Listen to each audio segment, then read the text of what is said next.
Hi everybody, and welcome to a very special episode of Life According to Nikki. Happy Friday everybody, and happy Pioneer Day to all those who celebrate here in Utah and some in Arizona. I am recording this episode on Pioneer Day, so figured I'd give a shout out to my ancestors. Thank you so much for all of your suffering and hardship that you went through. I'm very appreciative to where it got me now here in my life. I am genuinely so happy to be here and to have this wonderful life that I have lived so far as your ancestral daughter, granddaughter. Hopefully I can do you all proud.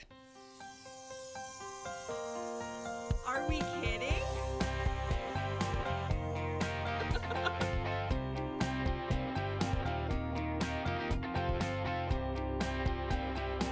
Oh my gosh, I love that.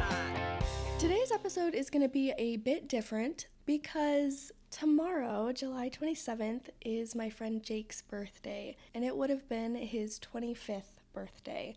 Now, as many of you know, if you've listened to the podcast or if you know me personally, I am very open about talking about my friends who passed away in a car accident in 2020. And this episode has been a very long time coming. I've been wanting to do it, but I also knew it was going to be very difficult for me because it's been quite a while since I've felt extremely emotional about my friends passing. A lot of times when I'm just talking about them in a regular conversation, it's usually just in a more casual way where I'm talking about them or sharing a story with them in it. I don't tend to get very emotional about that. But for today's episode, I'm really going to be diving deep into my journey of grief that first year after they died. That was a real rough time. I'm just getting emotional right now thinking about it because that grief was so heavy, I couldn't hold it. I felt like I had gone into a ditch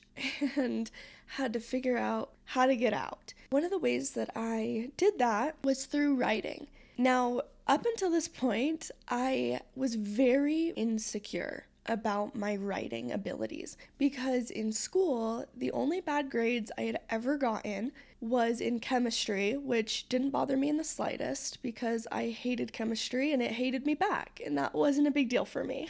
The only other subject that I didn't pass with an A was English, because your girl has way too many comma splices. I can't spell to save my life. I love a run-on sentence.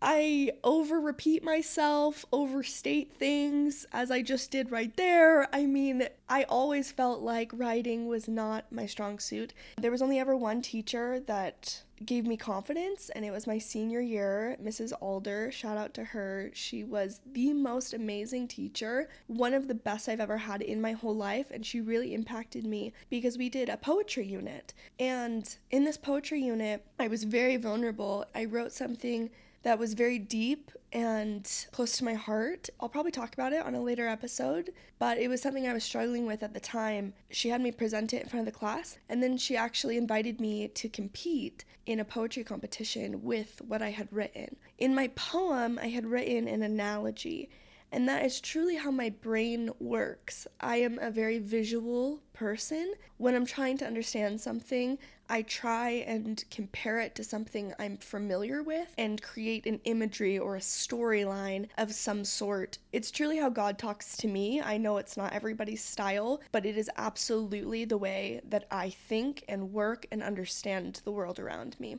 That one time senior year when I wrote that analogy that was a poem, that was probably the first time that I ever felt like this might be something I was okay at. And then, of course, I left it on the back burner forevermore because then I went to college and once again, I got straight A's except for English. And I was like, oh, are you kidding me? I suck at this.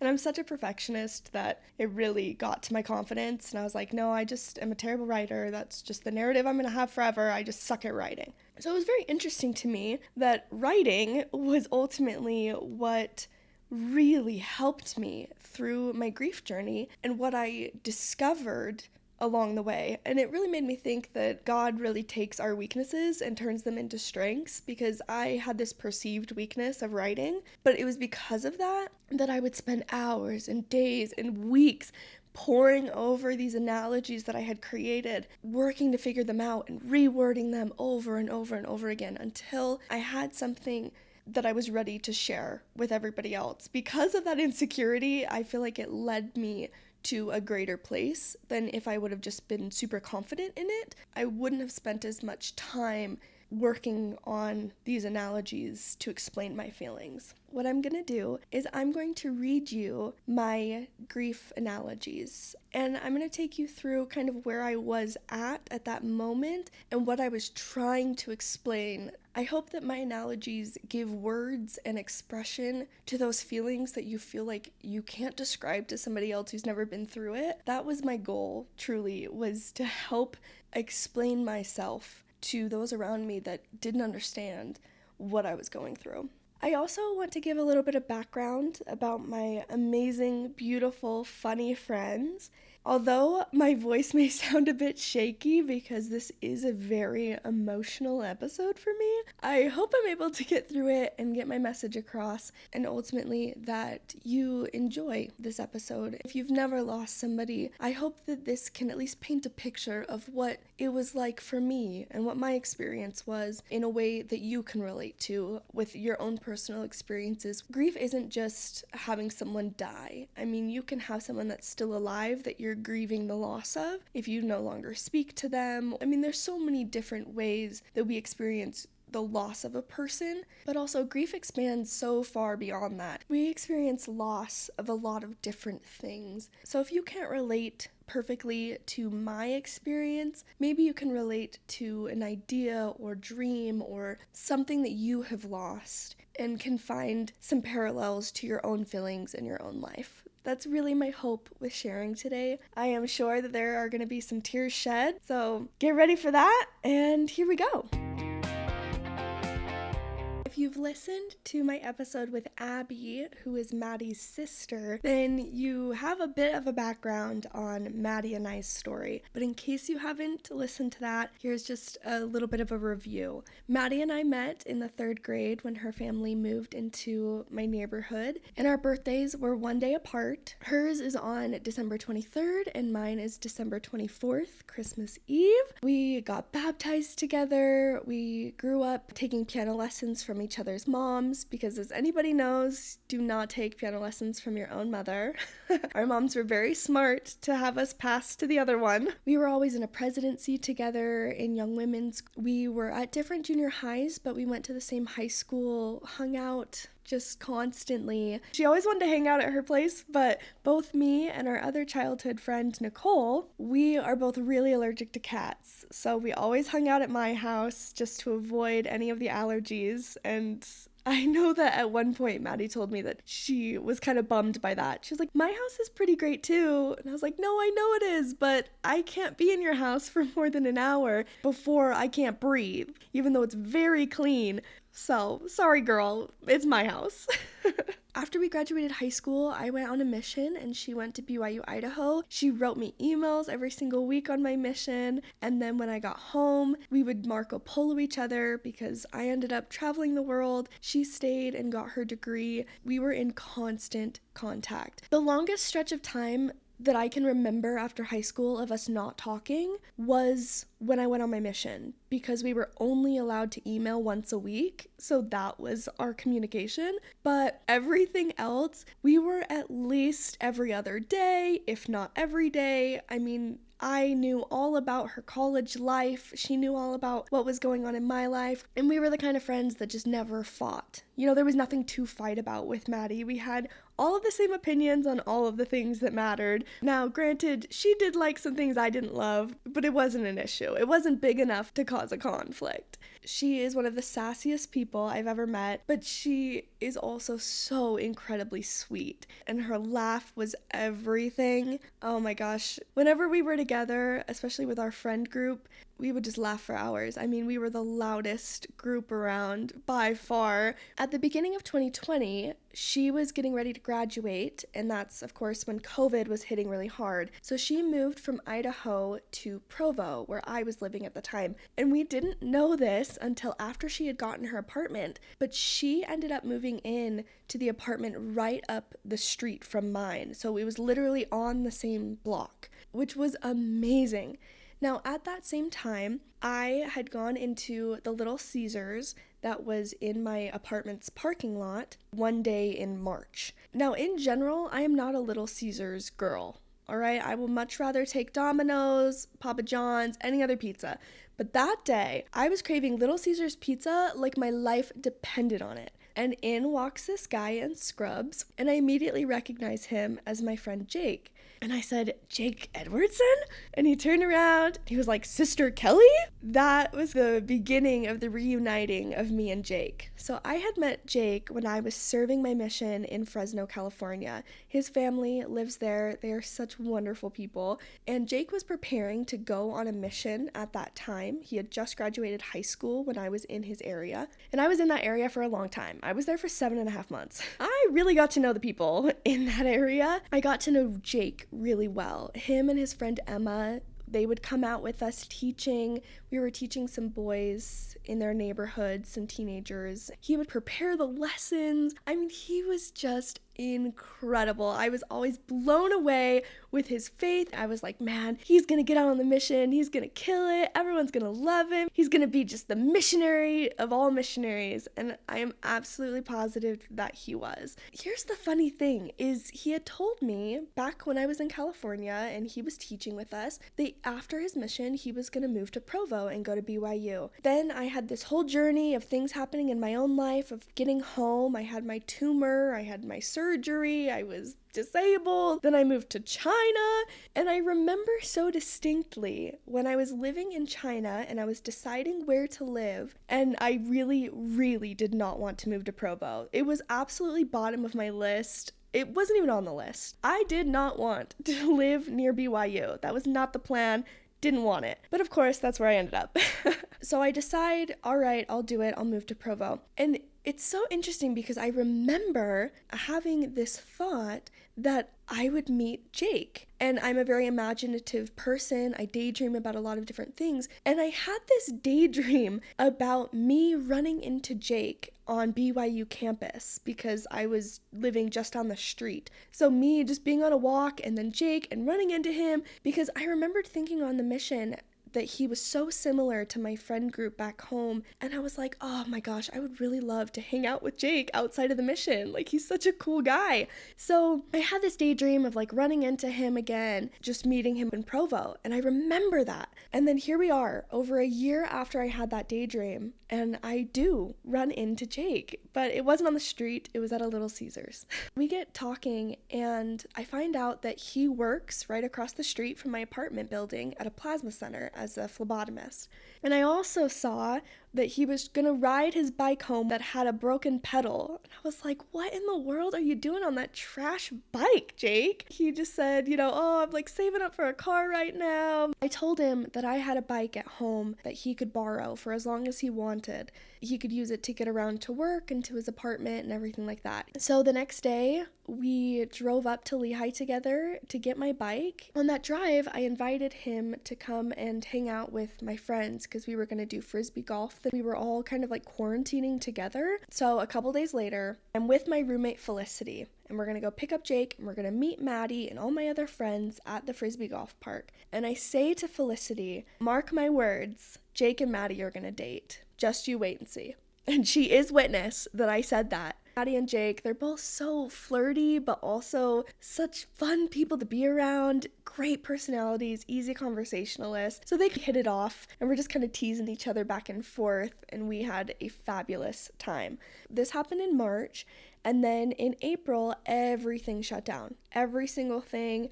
But in Utah, I was very fortunate. My job had a grant that still allowed us to be paid. So I wasn't working, but I was still being paid. Jake was still able to work because he was a priority worker, being a phlebotomist.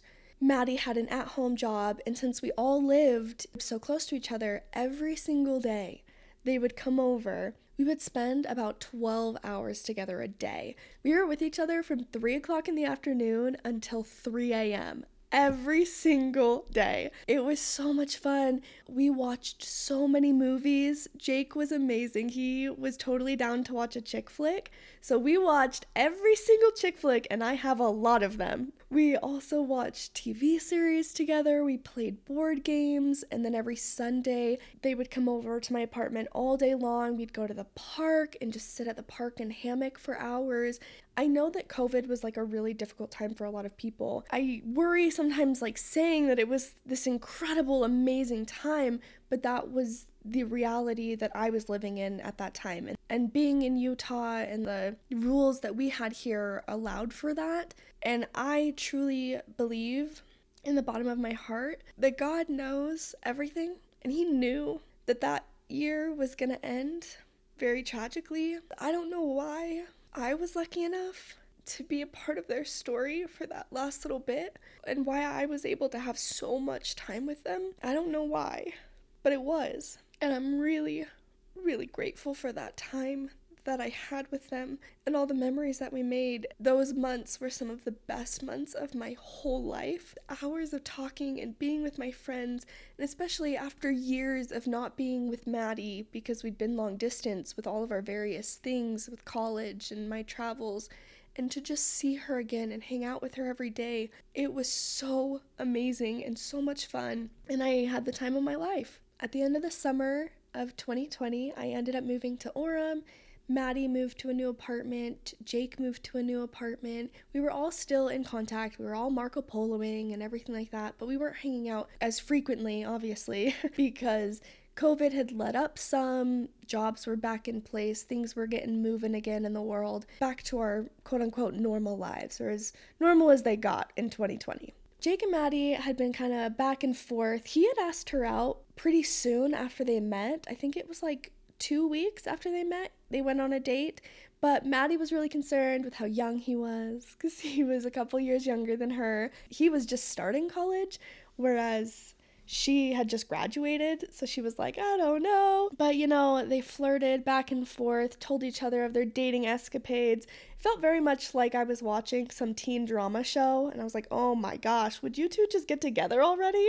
Finally, it hit December. Maddie had been calling me, and she was like, dude, we need to schedule time to hang out. So I said, okay, yeah, let's do it. Her and Jake come over, we're chilling, we just talk for hours, and we're just having a great old time. Right before they leave, Maddie all of a sudden turns to Jake, and she said, are we not gonna tell her? I was like, tell me what? What are you talking about? And Jake says, no, you can tell her. And then Maddie turned to me and she said, we're dating. I was in absolute disbelief because I knew what a big deal this was for Maddie. Truly, I felt like there couldn't have been a better guy in the entire world for her than Jake.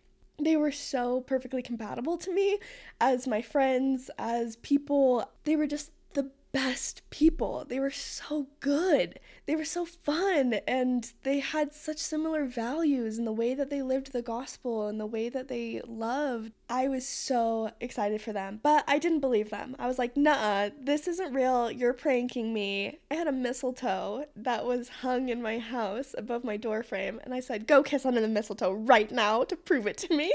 And they went over and like a little rom-com, they kissed under the mistletoe, and I was so excited for them. I felt like a little matchmaker. I said, I called it. Let's call Felicity right now. I told her before you even met that you two were gonna get together, and I was, being all prideful about it. They went home that night, and Maddie ended up calling me about 20 minutes later, and we talked for about 2 hours. I come to find out that they had been official for over a week, and she hadn't told me, and I was so upset. I was like, how could you? She said, I had to tell you in person, which I understood, but still, I couldn't believe she kept that secret from me. And we just spent 2 hours on the phone talking through the holiday plans, her having a boyfriend and how exciting it was. It was just such a great FaceTime call. I mean, who's to say what would have happened? I don't know.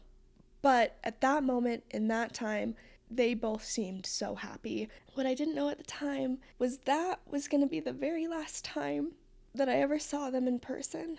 I'm so glad that I got to see them both so happy and so joyful. That's something I'll be forever grateful for. Although that was the last time that I saw them in person, it was not the last conversation that I had with them. Like I had mentioned, I Marco Polo'd with both Maddie and Jake very frequently, but especially Maddie. And the last conversation that I had with her was 2 days before they died. And it was us discussing our birthday plans. Because our birthdays are one day apart, we would go to breakfast together with all of our friends. We'd go to Kneaders and celebrate our birthdays.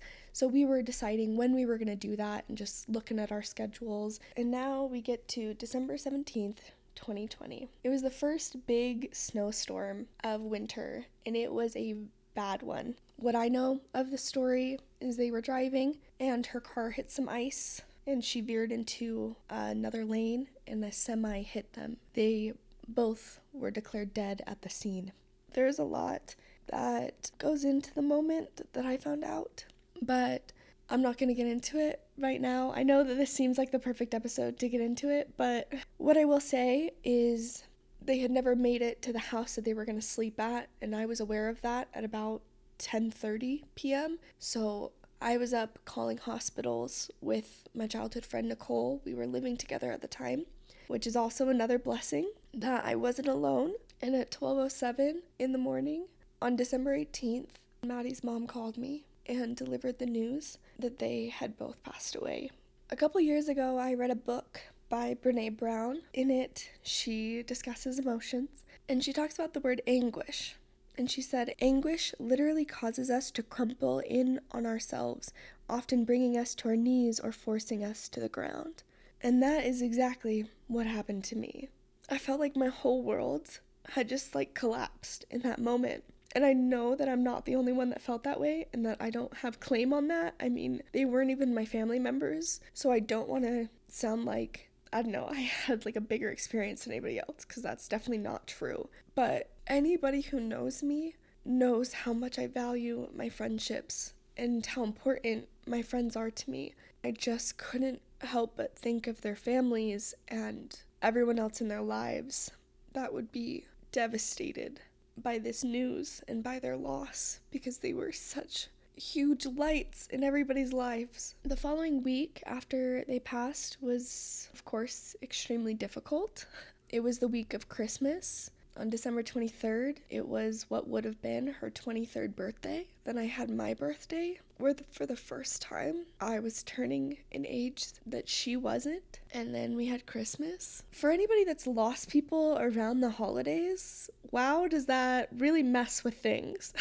Because everyone around you is celebrating and just so joyful and happy and, Christmas and cheer. And even now, years later, when Christmas decorations start coming out and when it snows for the first time, I am immediately wrapped up in these memories of just how difficult that first Christmas was. And especially a year later, the second Christmas, that wasn't just a week after. I had a year to grieve and have it hit me even harder. So to me, the second Christmas was actually 1,000 times worse than the first one. So to anybody else who really has a difficult time with the Christmas holiday, I get you. I can say that things are much better now, and it's not as heavy and it doesn't last nearly as long, but the holidays can be really hard when you're missing somebody. Alright, I am now going to transition into my journey of dealing with the grief that I now had after their passing. In the first 2 weeks after they died, especially in my community and with my people around me, I felt so uplifted, loved, and supported. Everyone was texting me and DMing me. They were so thoughtful and comforting. I was really grateful for that. But it's quite alarming when that 2-week period is up and everybody seems to just go back to their lives, their regularly scheduled program, and you don't even know what your life is anymore. I felt like, where did everybody go? You all forgot. This thing happened, and it just happened a couple weeks ago, and I'm just supposed to go back to work? I'm just supposed to live my life like nothing happened 2 weeks ago? Like my world didn't crumble? I was so overwhelmed. I felt like everything was different. I would go to the grocery store, and I was so deeply sad that I would cry in the parking lot for like 30 minutes before I could go in, because I knew I was going to be surrounded by people that had no idea what I was going through, and that everyone was just living their lives, and people were smiling and they were having a good time, and I was just so far from that. Not that it was me crying every single moment, that's not what grief is, but at that time it was really difficult to find happiness in all these moments, because I was just so overwhelmed with how sad I was and how upset and confused. I felt like everyone else had forgotten.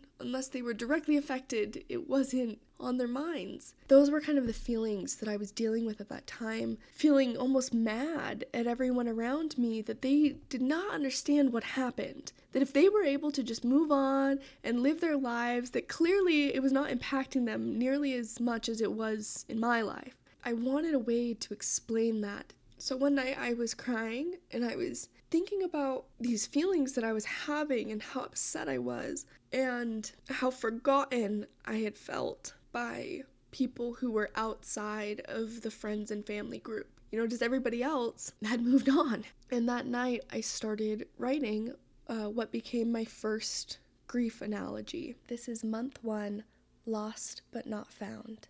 It's interesting to lose things. If it's something important to you, your reaction is almost immediate. When you're needing to leave the house and you can't find your keys, you ask everyone around you, "Have you seen my keys? Can you help me look for them? I just had them." The panic starts to rise because you know you won't get anywhere without them. You start mentally readjusting your plans in case you don't find them, all the while getting more and more frustrated at yourself and anyone around you who isn't helping you look. They aren't in as much of a panic as you, because they don't really need your keys. They might help you look for a second, but they have their own appointments to get to and more pressing matters at hand. Their lives aren't being affected by the loss. They're more concerned about the amount of noise you're making looking for them. You keep going back in your mind to the last place you saw them, but you know you've already checked, and they aren't there anymore. Over the course of days, the worry doesn't end. The pit in your stomach only grows larger. Others around you grow irritated as you manically retrace your steps until every cushion has been overturned, every pocket emptied. You're told to move on and get new ones, or to look somewhere else. But you can't accept that they aren't in your house, because if they're not there, you don't know where they could be, and that's just for some keys.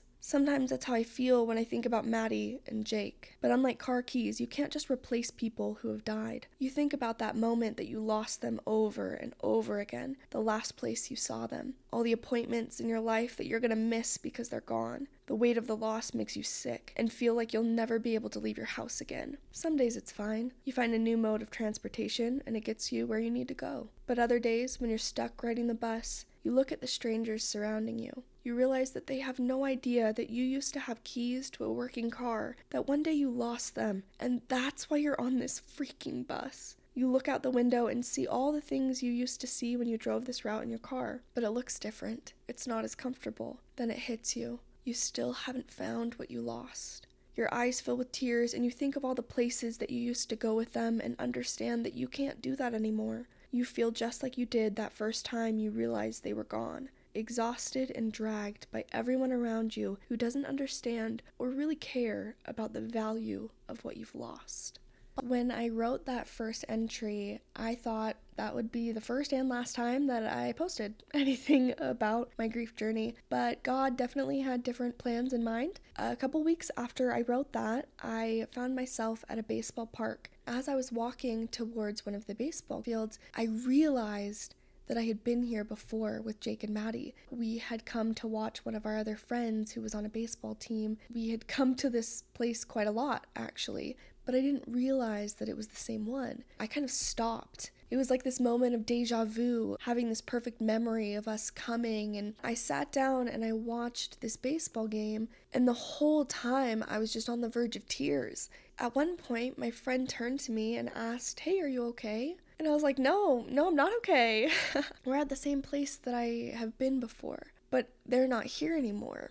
But it was so much more than that moment. It was a million moments. My second entry was triggered by that. I wanted to create this imagery of how it starts with one memory, but it progresses into all of these other ones, and it's just impossible to explain those to somebody else. For them to ask a simple question like, are you okay? And for you to explain just how not okay you are and why you're not okay and all of the things that you saw in that minute of being there. It's so hard to describe that moment. So month 2 is my attempt at describing how I was feeling at that baseball park. If you are unaware of what a flip book is, I highly recommend that you look it up. It's basically when you have, a stack of post-it notes and they draw a separate picture on each individual post-it note and then they run their thumb across the edges. It flips through all of the photos and it makes a moving picture with all of the still images. That context is needed for this next entry. This is month 2, a flip book of memories. Some days I find myself in a place I once went with them, and when someone asks me what's wrong, it's not as simple as I was remembering coming here with them. That's where I start, but that's not where I end up. Sometimes those moments and memories feel like a flip book. An average flip book is 8 to 15 pages per second, depending on how detailed you want your story. So, if you want a 1-minute flip book, that's about 480 to 900 pages. These tiny little snapshots of individual moments come into your mind and take you to another memory and another one, and it all happens so fast that you're remembering 900 memories all in succession, but the grief makes you feel like it's in slow motion. They say a picture is worth 1,000 words, but 1,000 words may never be enough for them to get the whole picture. The world seems to stop around you because all your attention is revolving around the emotions of each outline. They come just as fast as the image itself. Now, the purpose of a flip book is to tell a story and create a bigger picture with hundreds of little ones interacting with each other. As the depictions rush by, you see that together they make the images of those you lost. By the time you reach the last one, you stare at the now still pages. No more pages to be flipped. And it all happened in 60 seconds. So you flip through it over and over again just to see them. How could you ever explain all the images and things that you felt in that minute to someone else? Sometimes it's 5 minutes, 10 minutes, and the memories go back years and they each have such intricate detail. The movement makes you believe for one breath that it's real, but it ends, and you're staring at a spot where you'll be forced to bring your flip book if you ever want to see them there again. It's funny how memories that once made me so happy make me feel like I'm drowning when they flood my mind now. They say a picture is worth 1,000 words, but 1,000 words or even 1,000 pictures will never be enough. They can never recreate what once was. Once it hit around month 3.5, I was beyond confused. More often than not, I would find myself just perplexed, puzzled, baffled. I don't know, there's not enough adjectives to explain how I was feeling at that time. In those moments where I think most people would assume that I was crying or that I was upset or something like that, that is not what was going on with me. I would just sit there so confused. How did my friends die? Like, how did that happen? How is this reality? How is it that I've been crying for 3 months straight? Like, this makes no sense. Obviously, from an intellectual level, of course it makes sense. They died. It's not that difficult to understand, but I am telling you, when you are going through grief, it is not that simple. Yes, that could be the answer, but you genuinely have no idea how that is the answer. How them being gone is real, is correct, is accurate to the life you are now living. I felt so stupid. It was so difficult to describe this emotion, this feeling to somebody else because I was not understanding it myself. I was not knowing how to tell somebody that I was not getting what was going on. I was, but I wasn't. See how I'm not making any sense? Yeah. So this one was really to describe my confusion, to try and let somebody in on this feeling of not being able to explain yourself and not getting what you're not getting. This is month 3 and 4, complex problems. I've gotten A's in math class my whole life, but by no means would I say I'm good at math. I have always needed extensive help with my assignments. I have these moments in math where I'm taking notes, following along with the professor, thinking, yep, I'm with you. Okay, yes, got that. Carry the 1. We're good. I'm getting this. We get to the answer, I circle it, and I think, I got it. I then go to the next problem, and it's like I've never done this before in my entire life. I feel so stupid. I know I don't get it, but I don't know what questions to ask. I don't know what part is getting lost in translation. I look back at my notes and try to make sense of what I'm doing, but I don't even know where to start. I see how I did step 1 on that problem, but I don't know how to do it on this new one. So I raise my hand and the professor comes over. I say, I don't understand. And they say, well, what part is confusing? I don't know how to reply other than, I'm not sure. I feel the embarrassment as the professor goes back to the board to do the problem with me. My classmates look at me and wonder how I'm not getting such a simple concept, and their annoyance builds as I continue to hold up the lesson. The professor starts on the problem, and I think, okay, yeah, I got that part. We go through the same process, and my pencil makes the same movements as theirs. I seem to understand. I keep thinking, why did I even ask for help? I know how to do this. Every step along the way, I nod and wait for it to get to the part where I'm confused, so I can justify why I needed this help. We get to the end, and I circle the answer. I had no questions. I was with them the whole time. I even got the right answer, but I'm still lost. Like clockwork, I go to the next equation, and it happens all over again. It's extremely frustrating. It's just not clicking. It's not that I'm getting the wrong answer. It's that I don't know how I'm getting the right answer. Some days I feel like it's clicked. I go to her grave. I see his pictures. I have memories, and I understand they died. I accept that my calls to them will never be answered, and I can't invite them over for dinner. I cry as I feel the pain and weight of it all, allowing it to wash over me. Then I wipe my tears, take a breath, and go on with my day. But most days, I feel like I do in math class, where I can't wrap my brain around it. I instinctively send a text or include them in my plans. I start setting the table for dinner, but I stop and stare at the 2 plates that are now counted as extras. I think back to the funerals. I run through everything in my head step by step, and I get to the they're gone part. And just like in school, I want to say, wait, what?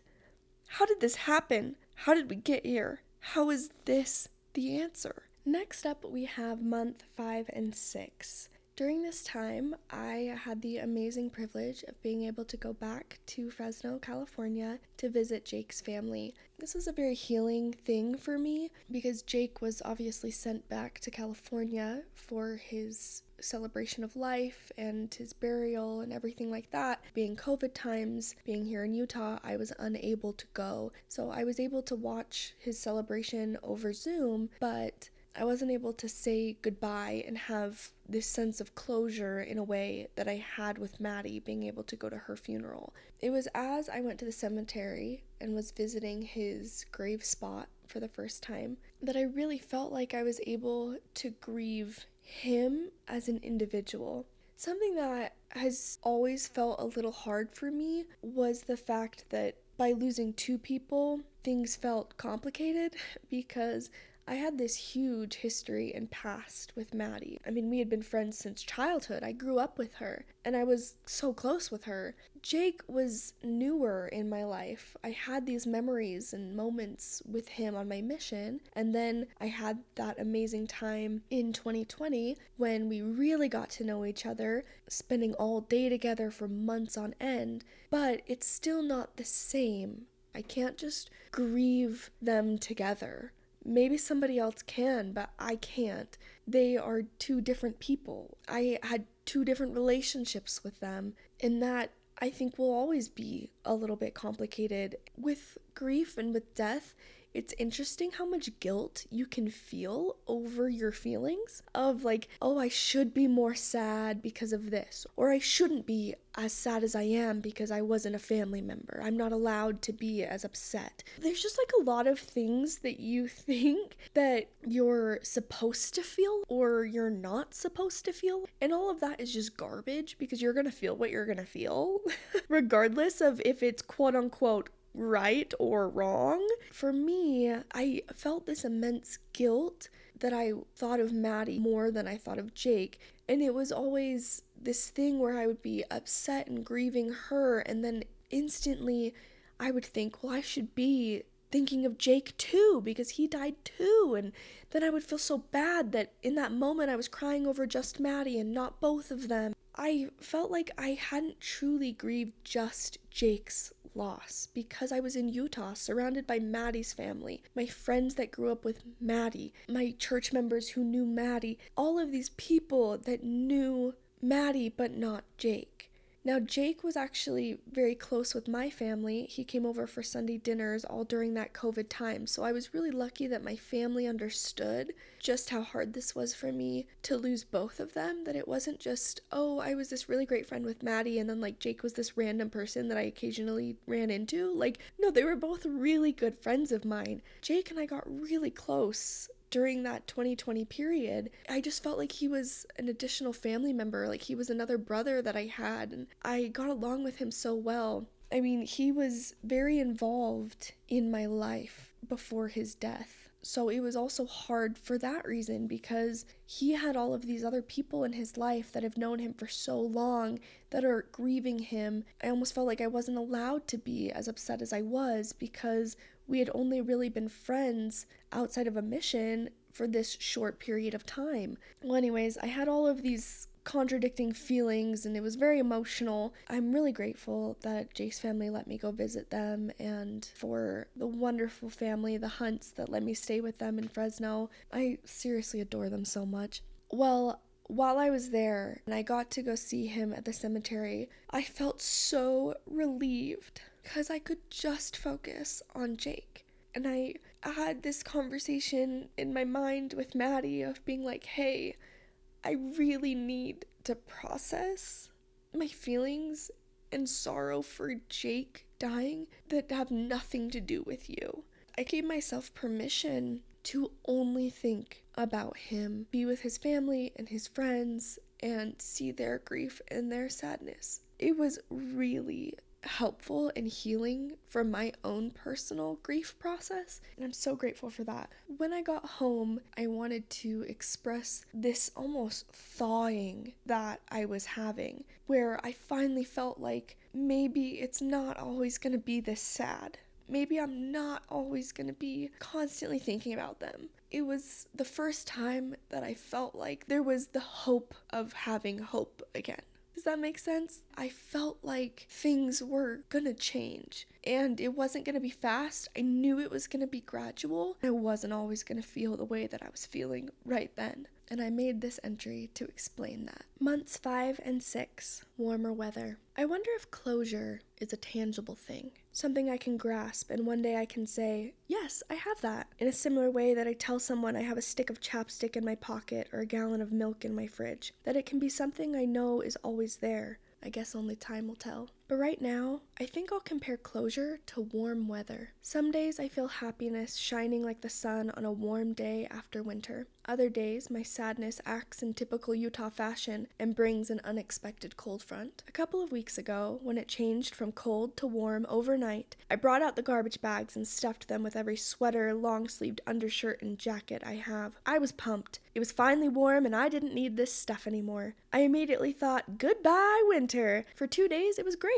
I put on my summer dresses and left the house without a jacket, but suddenly it was cold again, and I had to pull out those bags from under my bed, untie the knots, and put my sweatshirt back on. I walked outside and saw my breath in the air as all the heat was taken from me. I couldn't see the beautiful mountains through the flurries of snow, and I wondered if this chill would last forever. Some days you can't help but think that warmth will never find you again, but then it does, degree by imperceptible degree. In places like Utah, where we have all the seasons, it takes months to go from a cold, snowy winter to a nice, hot summer. The passing days are so subtle that it feels like you just wake up one day and it's sunny outside. That change in weather takes you to a different climate, a different season. After visiting Jake and his sweet family in Fresno, I feel like I changed seasons. This one is warmer. My exhaled breath no longer blocks my view as I venture outside. Everything that was once covered in ice has thawed. The trees that were bare months ago have started to come back to life, and my world has begun to have color once again. The layers of my coat that were keeping the frost of grief off my skin are no longer needed every day. I don't think I'm to the point that I can bag it up and put it under my bed, but I feel like I can hang it up for a moment. That for the first time in 5 months, I don't have to leave the house with it each day. Maybe closure is like warm weather. Some days you have more of it than others. Some days it's so bright and pleasant that you forgot what it was like to be cold and miserable, and that time feels like a distant memory. Maybe it happens in degrees. Maybe one day I'll move to a metaphorical place that's balmy all year long, surrounded by closure, with only a few rainy days a year. Or maybe I'll end up being a Utah girl for the rest of my life, and winters will always be cold. But for now, I'll appreciate my newfound warmth and smile at the sun. This next one took me the longest to write out of any of them. I worked on this one for 2 months straight, almost every single day. It was the night before I was leaving for my semester abroad in the Virgin Islands, and I was feeling hopeful for the new semester. I was excited, but of course, I was also feeling sad. And at this time, I was doing a type of therapy that was very image-based, and a lot of times my therapist would ask me what color my feelings were. If I was describing an experience or a moment in my life, he would ask me, what does that look like? What does it feel like if you were to hold your emotion in your hands? What texture does it have? How heavy is it? So I was running through one of these exercises in my mind, and I thought, oh man, I feel really blue. And it got me thinking about that saying, and I wanted to know the origin of that original saying. So I ended up Googling the origin of that phrase, and I was led to a page that talked about ships in the 17th century. When a captain or other officer died on the ship, they would fly a blue flag or paint a blue band along the hull as a sign of mourning. And that way, when they came into port, then people would know that someone on board had died and that the people on board were feeling sad. So as I do, I get very obsessive about certain imagery. And I was wondering what color blue these flags were on these ships that had lost people. I wonder if it was one designated color for all ships everywhere, and that's the color that represents mourning, or maybe for one ship it's darker blue and one it's lighter. And this kind of led me on this train of thought of wondering, when someone says I'm feeling blue, what their blue looks like, what shade that would be if it was painted on a canvas, the depth of the emotions that have to do with the color.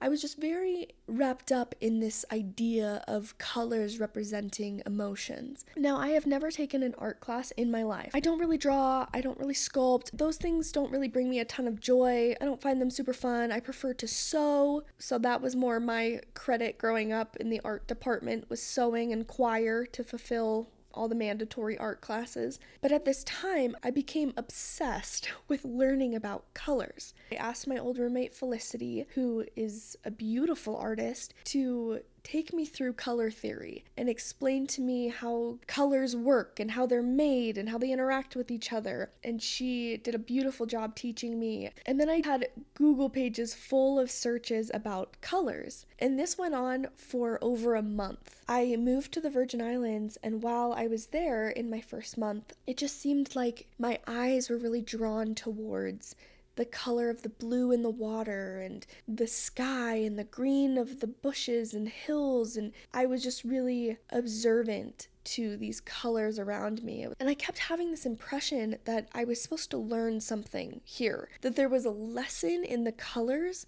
that was designed for me and that I just wasn't getting it yet. It was coming upon, I believe, my second month in the Virgin Islands. I remember it so distinctly. I was sitting on the beach and I was having a really hard night. I was missing my friends. I was missing Maddie especially. I wanted to tell her about my adventures and the things that I was doing and the things that I was seeing. I was planning a trip for some of my friends to come see me, and I wanted her to be a part of that, but she couldn't be, and I just was really sad. I was so sad. And I went down to the beach, I snorkeled, and I had a beautiful, very spiritual experience. snorkeling that night, and I felt so peaceful and so loved, and I felt like Maddie was there with me. I was watching the sunset, and it was one of the most beautiful sunsets I've ever seen in my life. It seriously looked like the entire sky was painted. It was incredible, and I'll post a picture. In that moment, I had this analogy, these words come to me. It helped me in such a profound way. I can't even tell you how much I wanted to understand what God was trying to communicate to me through all these colors. And in that moment, I felt like it was communicated, that I was understanding what he was trying to tell me for almost 2 months. And because of that, this is one of my favorite of all of my grief analogies, because of how personal it felt to me and the journey that it took me to get to this imagery. Months 7 and 8. A palette of new colors. Did you know that the 3 primary colors are used to create every other color? They are the undertone of each hue on a painting. They are the basis for the beauty we see in every work of art. Today, I'm going to think of life as a blank canvas, with each of us being an artist in charge of painting our story. Throughout life, each of us are provided with different shades of the primary colors, which are red, the love we feel for others, as well as the love others give us.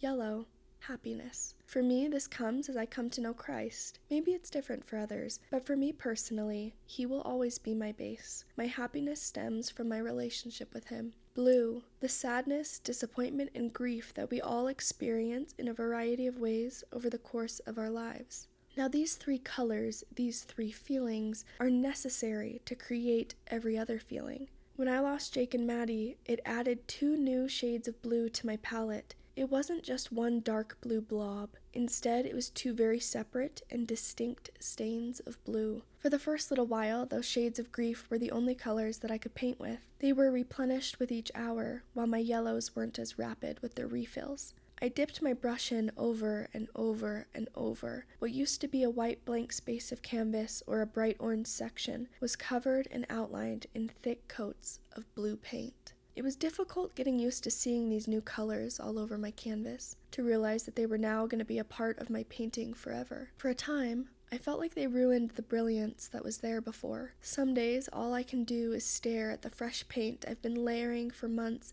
and try to remember what it looked like before. I stare until my eyes fill with tears and I add more. I paint until my hand hurts, and I don't think there's any white left to be covered, only to discover the canvas continues to get bigger each time I dip my brush in. Other days I look at my palette and my new blue tones, and I decide that I'm going to do something with them. I'm going to make something new. I mix those blue hues with the reds of my love. I combine them with the yellows from the laughs my friends and I used to share. I blend them with all the other shades that I've gained over the years. And just like that, I have so many new colors I've never seen on my canvas. Colors like lavender, Maddie's favorite, and a pigment of green that reminds me of the trees at the park Jake and I used to visit. Some days I look at my canvas and what I've painted over the course of 24 years, and I want to start all over. I gaze at what I have and I shake my head. I had envisioned something so different when I began.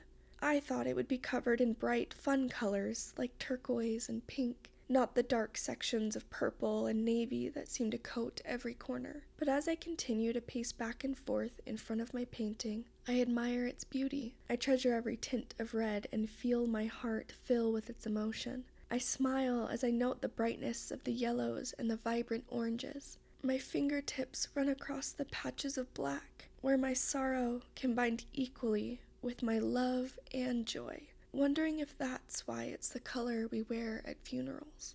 My palette seems to have more shades on it than Bob Ross ever had on his. I believe it's up to me to work at discovering all the colors I can create. I don't know what my painting will look like when I finish, but I do believe that these new features of blue will help guide me to a final piece of art more incredible than I ever could have imagined. Alright, before you go thinking that my grief was just this very linear thing where, as each month passed by, I started feeling better and better until finally at the 1-year mark, I was fixed and all better. No, that's not what happened at all. That is not at all accurate. It was very up and down, all right? And with this next one, I really wanted to depict that. Yes, I had this beautiful, wonderful analogy come to me with the colors and feeling grateful and happy and creating new things, and that was all real. That all happened. But what also happened was a couple weeks later, I couldn't get out of bed because I was so sad for days on end. For days on end. So two things can be true at once. You can be devastatingly sad, and you can also still be grateful and find joy in life and have laughter and feel fulfilled. Those things can be true. I fully believe it because I have lived it and seen it in myself. Now, the reason I was really struggling is due to the fact that I was about to fly home for a couple days to attend Nicole's wedding. As a reminder, Nicole and I have known each other since diapers. We have been friends our entire lives. So she also grew up with Maddie. It was us three together. Then we had some friends enter the equation in 7th and 9th grade. I have been friends with them all ever since. But Nicole and I, we have known each other our entire lives. I was really excited because she was marrying my brother's best friend, and I was so excited to come home and support her and just have this quick little trip to be at her wedding. But I was hit with so much unexpected grief. I really did not see it coming, which seems like I should have, but I didn't realize the extent to which I was going to be upset over Maddie not being able to go to this wedding. It was the first big event in my friend group without her. I was just really struggling with coming to terms with that, and I felt so overwhelmed. It's hard to describe because it wasn't the same type of debilitating grief that I had at the beginning. This was brand new. This was realizing that every event from here on out, she was not going to be there for. Not only was she not going to be at Nicole's wedding, she wouldn't be at mine. Coming to terms with that, knowing I was going to see all my friends, and it was going to be this beautiful, joyous thing for Nicole, knowing that I couldn't let my grief get in the way of that was also really hard. I mean, at her reception,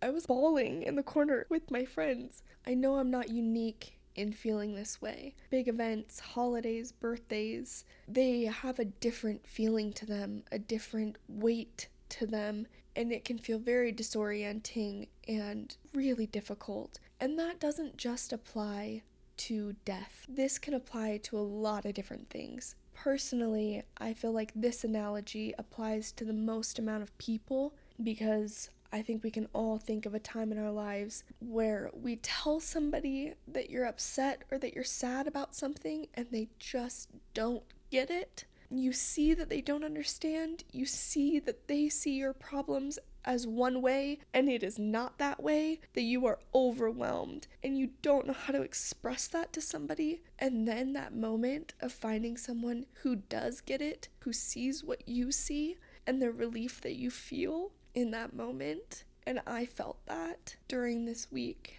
And this entry was the best way that I found to describe it to somebody else. Months 8 and 9, sudden storms. 4 days ago, I felt like I was flying high, and then all of a sudden, I took a hard right turn into a storm of grief. It's big and overwhelming and so hard to describe. It's not something I can grasp and show to you. It's something I'm in. It's intangible, like a cloud. I feel like I'm sitting in a plane, and when everyone around me looks up and sees me flying, all they see in the sky is white, fluffy clouds called grief. They expect me to just glide right through them. Like when I say, I'm sad, they think I just have a moment or two of not being able to see out my window, and then a few seconds later, I'm out the other side, once again cruising in a beautiful blue sky. Where they see white cotton candy, I see nothing but thunderclouds, dark and thick. Once I'm inside one, it's as though I lose my ability to navigate. I lose all sense of direction. I'm fighting to keep everything working as my system slowly shuts down. All I can see is the rain and lightning.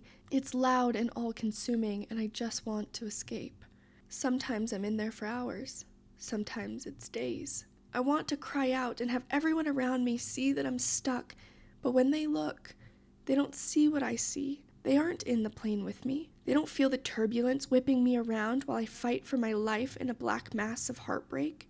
They're on solid ground, gazing up at a possible chance of rain. After a few days of being tossed about, I was reminded that while some only look up from below, there are pilots I can call whose experience surpasses my own. When I reach out to them, they see my storm. They willingly come on board and take hold of the controls because they know how to fly in a hurricane. They hold my trembling hands as the plane goes through pockets of cold air, speaking calm and reassuring words to my fearful heart. There are pilots all around me who have been through a similar tempest. They voluntarily sit in my cockpit with me and look at the view out my window. With their guidance, I have begun to see the sun come through the clouds. As I have looked to my right this week, there have been countless people in the seat next to mine. Their comforting smiles and gentle understanding have brought me peace in my storm.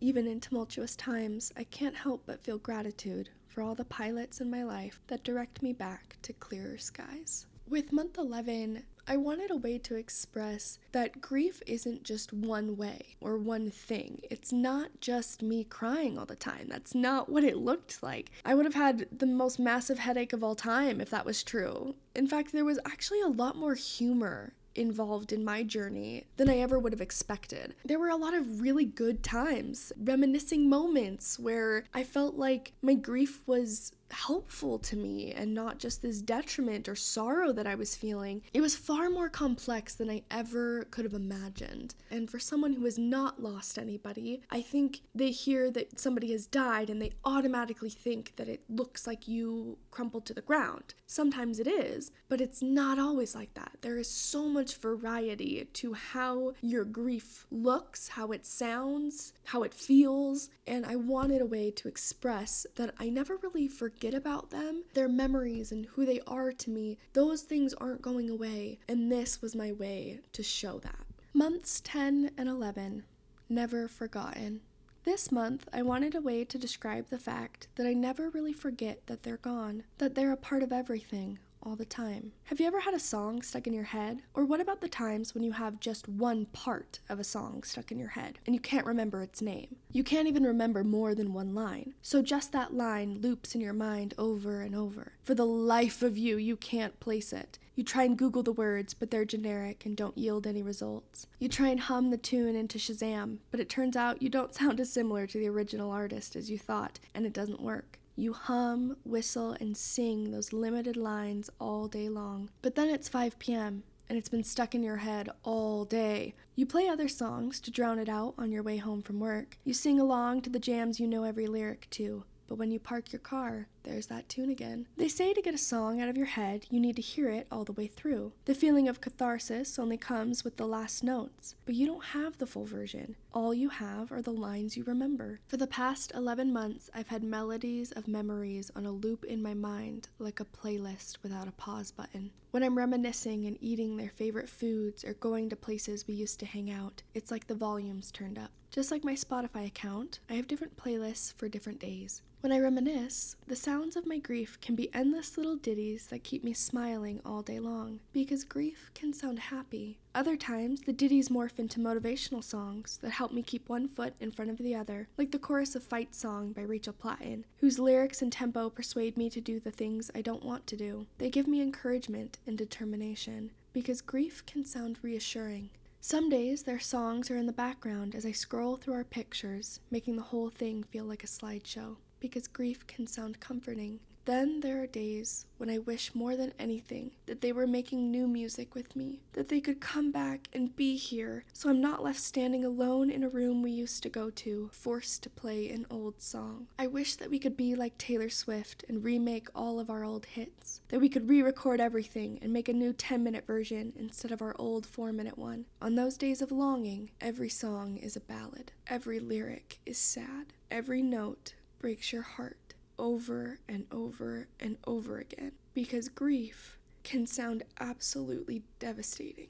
I know they're on the other side cheering me on, happy with how I beat to the rhythm of our drum and continue to make music that adds to their memories, no matter how happy or sad. I'm so grateful to have their choruses in my soul to comfort me when I'm lying in a puddle of tears, but also to encourage me to get up and dance in the rain. Just like that song that gets stuck in your head, I know I'll never be able to forget them. I look forward to the day when I will see them again and they can fill in those missing lyrics. We will join our melodies from our years apart to create a symphony, singing together until we reach the end of every line and finally hear the concluding note.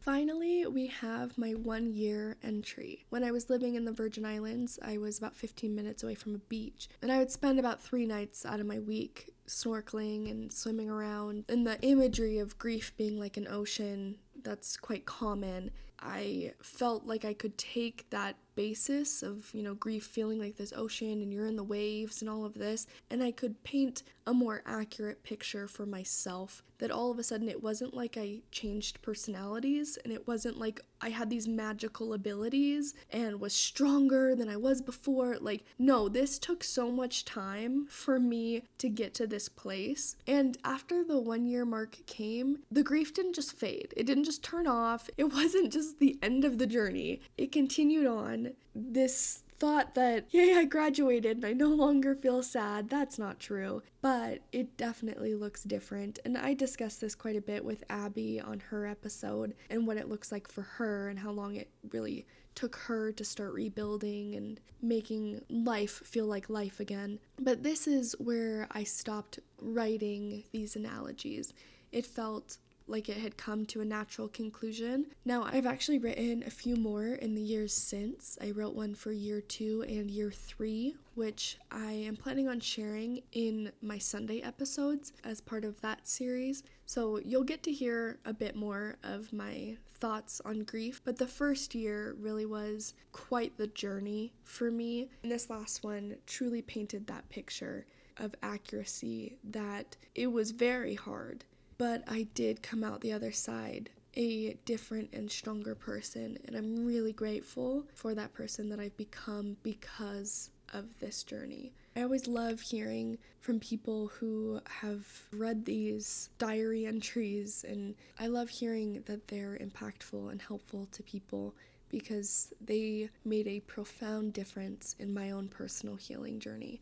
And I really have no one else to thank other than Heavenly Father for that, because these words truly weren't mine. I'm not that smart. I'm not that eloquent. I hope that this portrays the imagery that I was wanting, but really it's the imagery that was given to me to help me understand myself, to give me peace. It did not come from some depths of intelligence within me. It came from what I believe is a greater source, someone far more intelligent than myself. And I'm so lucky that I have these words written to look back on and remember how taken care of and looked after I really was and still am by a very loving Heavenly Father.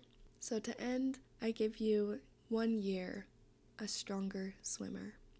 Grief is like the ocean. Inside it, I see a world not accessible to me on land, a world full of color and things I'd only heard about before, a completely different creation I didn't even know existed, not until I moved to an island surrounded by it. This year, I swam in my ocean of grief. I put on my snorkel gear, given to me by my Heavenly Father. It not only allowed me to survive, but enabled me to see, breathe, and move forward in this unique and expansive new world. But here's what others don't realize. Goggles don't make your eyesight better. They don't make the water dry up, they don't make the color less murky, and they don't make it less salty. Rather, they protect your eyes from the burn of the water and enable you to see the world underneath the surface. The snorkel didn't help me breathe better than before. It didn't give my lungs more oxygen than I previously experienced. Instead, it allowed me to breathe in my normal way while in an environment where it is otherwise impossible. My fins didn't teach me how to swim. They did not move my muscles for me or assist me in staying afloat, but they allowed me to swim farther and in longer stretches than I ever could before. My ocean never went away or lessened in size. I just became a stronger swimmer.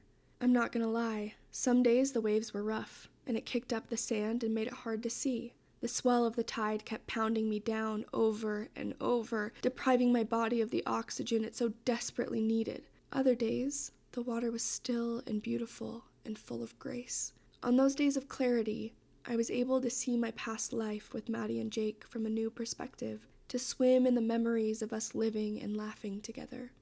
Even though it's agony to keep treading water when your head repeatedly goes under, with your muscles screaming at you to stop the burning, stop the ache, my friends chanted the words of Dory, saying, "Nikki, just keep swimming." I felt them give me strength to lift my head above the water and find the shore. Then there were days I was tired of swimming, tired of being wet, tired of wrinkled hands and having the bitter taste of salt on my lips. I just wanted to be done, to get out and have everyone stop saying stupid things like it'll get better. There were times when the novelty of seeing a sea turtle, having a beautiful memory pass by, had worn off, and I was left with the lackluster feeling of emptiness. There were days when I ran into sharks, unnerving things that I was worried might harm me. But as I continued to swim, I realized that I didn't need to be afraid, that we could both exist together, and even the scary things could be celestial. This year, what I learned about grief is, it's complex, confusing, hard to describe, frustrating, heartbreaking, and exhausting. But more than anything else, grief is as personal as the relationships you had with those you lost. Now, I live on this island in a home full of our pictures, with a view of the beach out my window. My sweaters are hung up in my closet, ready for my rainy days. My painting sits on an easel, ready for my new and exciting creations of colors, and their songs peacefully play in the background. I talk with my new friends on the bus, showing them my flip book. It contains thousands of pictures taken during the 15 years I spent with my friends. My life is not how I envisioned it would go, but it's a crooked kind of perfect. This island can seem lonely at times, but I see them. They're here with me. They smile at me in the sunset. They tease me with the waves. They envelop me in a whirlwind of colors. I have learned an infinite amount since they have been gone. Each night, the soft whisper of the ocean crooning me to sleep reminds me, joy in life comes when I make the decision to find beauty in the midst of my loss. Everybody loses things in life. People, jobs, opportunities, and dreams you thought were certain and would never leave. Unlike some keys, joy is something you can always find because love never disappears. In the end, I think we'll discover that there is more gratitude that can be found than the grief that comes from anything that has been lost. Thank you all so much for joining me today and listening to my journey through grief, my diaries, my analogies, and the story of my beautiful, wonderful friends who I love so much. And it's always my hope that I can honor them by living my life to the fullest, because I know that's what they want for me. They want it for me and for all of their loved ones. Have a wonderful week. This has been my thoughts on life, because this is life according to Nikki. When I first wrote these, I posted them on Facebook, and my original versions of all of these were much longer. They had a lot of gospel elements in them as well, which I still love, but 2 years ago, I actually took all of these posts that I had done for Facebook, and I took them to the UVU writing lab and worked with the graduate writing students to rework them. I was trying to apply for a scholarship at the time. Shocker, I didn't get it. As you all know from my scholarship episode, those never really worked out for me. But I am really grateful for all of the help that I received in making these more succinct, more well thought out. So I just want to give a huge shout out to the UVU Writing Lab and also to my sweet receptionist worker, Bryn Carneseca, who was a high school senior, and she is an incredible writer. She now writes for, I think, the Lehigh paper or something like that. She is so amazing, and she helped me edit as well, preparing them for this scholarship. I have since printed and bound these entries. They can also be found on my website, lifeaccordingtonikki.com. So if you want to go back and read them through yourself, then you're more than welcome to. But the images that I attached to each of the entries are going to be posted on the Instagram along with pictures of Jake and Maddie. Happy birthday, Jake. Love you and miss you.